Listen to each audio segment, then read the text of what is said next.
Hello everyone, welcome to my YouTube channel. आज के इस वीडियो लेक्चर में हम देखने वाले हैं पेपर 1 के सीडीपी यानी चाइल्ड डेवलपमेंट पेडागोजी के प्रीवियस ईयर के कुछ क्वेश्चन जो 2017 में पूछे गए थे। ये हमारा सीडीपी पार्ट 1 रहेगा जिसमें हम 15 क्वेश्चन डिस्कस करेंगे, जिससे आपकी एक अंडरस्टैंडिंग बनेगी कि किस तरह के क्वेश्चन पूछे जाते हैं यूटेट की परीक्षा में। तो यह वीडियो बहुत हेल्पफुल होगी आपके आने वाले यूटेट की परीक्षा में। तो शुरू करते हैं हम अपनी आज की वीडियो। क्वेश्चन नंबर 1, वे अधिनियम जो अक्षम व्यक्तियों से संबंधित हैं। अक्षम व्यक्ति मतलब डिसेबिलिटी पर्सन। ए पीडब्ल्यूडी अधिनियम 1995, बी पीडब्ल्यूडी अधिनियम 1997, या सी पीडब्ल्यूडी अधिनियम 1992, या डी पीडब्ल्यूडी अधिनियम 1990। तो क्वेश्चन नंबर 1 का राइट ऑप्शन है ए, यानी पीडब्ल्यूडी अधिनियम 1995 वे अधिनियम है जो अक्षम व्यक्तियों से संबंधित है। A is the right option.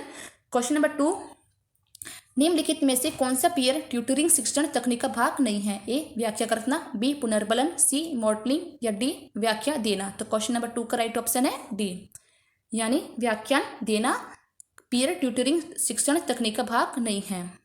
D is the right option. Question number 3, अभिकथन यानी ए गरीब घर की लड़कियां ज़्यादातर विद्यालय त्याग देती हैं, कारण आर लड़कियां घर पर अपने छोटे भाई बहनों की देखभाल करती हैं। ऑप्शन ए व आर दोनों सत्य हैं, बी ए व आर दोनों असत्य हैं, सी केवल ए सत्य है, या डी केवल आर सत्य है। तो क्वेश्चन नंबर 3 का राइट ऑप्शन है ए, यानी ए व आर दोनों स्टेटमेंट सत्य हैं। ये जो स्टेटमेंट है वो रूढ़िबद्ध धारणा को दर्शाता है। रूढ़िबद्ध धारणा यानी कि स्टेरियोटाइप्स, यानी पूर्वाग्रह, वो धारणा जो पूर्व से चली आ रही है। यानी जब किसी व्यक्ति, जाति, वर्ग या वस्तु के बारे में कोई ऐसी धारणा बन जाती है जो सच्चाई से कोसों दूर होती हैं, तो उन्हें रूढ़िबद्ध धारणाएं कहती हैं। रूढ़िबद्ध धारणाएं होती हैं वो लैंगिक भेदभाव का भी कारण होती हैं। फॉर एग्जाम्पल, जैसे भारत में अधिकतर घरों में लड़कियां घर के काम करती हैं। इसी के आधार पर कोई व्यक्ति सभी लड़कियों से यही अपेक्षा करे कि लड़कियां केवल घर के काम करने के लिए ही बनी हैं, आगे जाकर उन्हें अपनी घर गृहस्थी संभालनी है। तो इस प्रकार की जो धारणा होती है वो रूढ़िबद्ध धारणाएं कहलाती हैं। तो क्वेश्चन नंबर 3 का राइट ऑप्शन है A is the right option. Question number 4, यदि किसी बच्चे की मानसिक आयु 12 वर्ष और वास्तविक आयु 10 वर्ष है तो उसकी बुद्धि लब्धि होगी। ऑप्शन ए 120, या बी 20, या सी 80, या डी 100। तो ऐसे क्वेश्चनों को हम फॉर्मूले के द्वारा ही सॉल्व करते हैं। बुद्धि लब्धि यानी IQ का जो फॉर्मूला होता है वो होता है IQ = MA × CA × 100। तो एम में होती है मेंटल एज यानी कि मानसिक आयु। मेंटल एज वे एज होती है, यानी कि कोई बच्चा अगर कक्षा 6 में है और वो क्लास 8 का मैथ का कोई क्वेश्चन सॉल्व कर देता है तो वे उस बच्चे की जो मेंटल एज है वो क्लास 8 के बच्चे के इक्वल होगी। और सी होता है यानी कि क्रोनोलॉजिकल एज। क्रोनोलॉजिकल एज यानी कि वास्तविक आयु, यानी कि उसकी जो रियल एज है। तो मानसिक आयु दे रखी है हमें 12 वर्ष, और CA यानी 10 वर्ष × 100, यानी 10 10 100 और 12 120, यानी बच्चे की जो बुद्धि लब्धि है वो 120 है। तो A is the right option. Question number 4 का ऑप्शन ए राइट है, यानी कि बच्चे की जो बुद्धि लब्धि है वो 120 है। क्वेश्चन नंबर 5, मौखिक परीक्षा का उद्देश्य क्या है। ए विद्यार्थियों की कठिनाइयों की पहचान करना, बी भाषा के धारा प्रवाह एवं लचीले प्रयोग की जांच करना, सी विद्यार्थियों के भाषाई कौशल को परीक्षित करने की क्षमता की जांच करना, या डी उपयुक्त सभी। तो क्वेश्चन नंबर 5 का राइट ऑप्शन है डी, यानी ऑल ऑफ दिस, उपयुक्त सभी।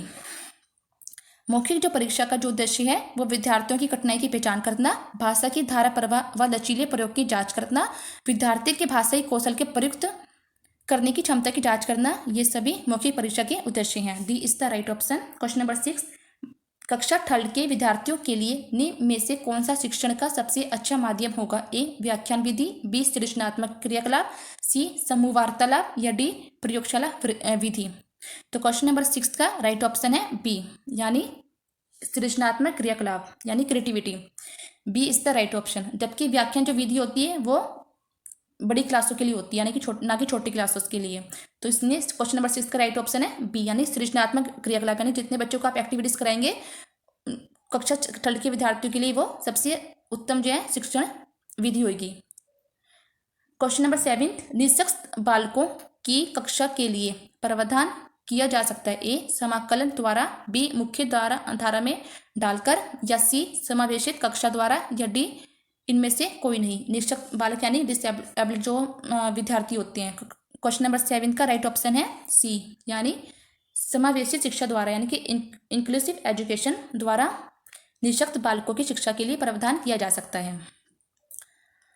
क्वेश्चन नंबर 8, आंकलन यानी असेसमेंट का वह प्रकार जो कि विद्यार्थियों के अधिगम की प्रतिपुष्टि लेने तथा विद्यार्थियों की उपलब्धि एवं निर्देशात्मक तरीकों को बेहतर बनाने एवं विद्यार्थियों की कमजोरियों को दूर करने से संबंधित है, कहलाता है? ए रचनात्मक आकलन, बी सत्रांत आकलन, सी बाह्य आकलन, या डी आंतरिक आकलन। तो क्वेश्चन नंबर 8 का राइट ऑप्शन है ए, यानी रचनात्मक आकलन।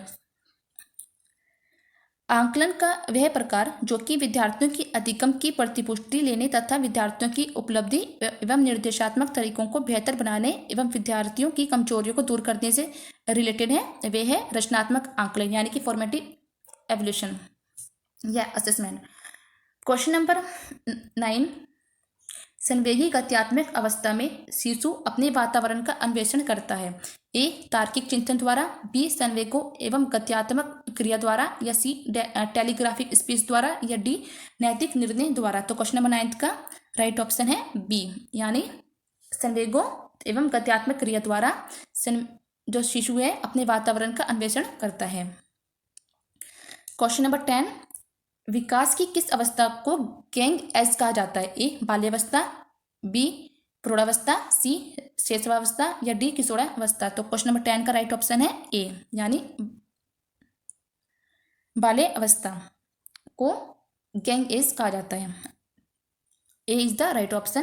क्वेश्चन नंबर 11, यूनेस्को की 21वीं सदी के लिए शिक्षा संबंधी रिपोर्ट को शीर्षक था? A towards a learning society, B learning a treasure within, C towards a human and enlightened society, या डी लर्निंग टू बी। तो क्वेश्चन नंबर 11 का राइट ऑप्शन है बी, यानी learning the treasure with in.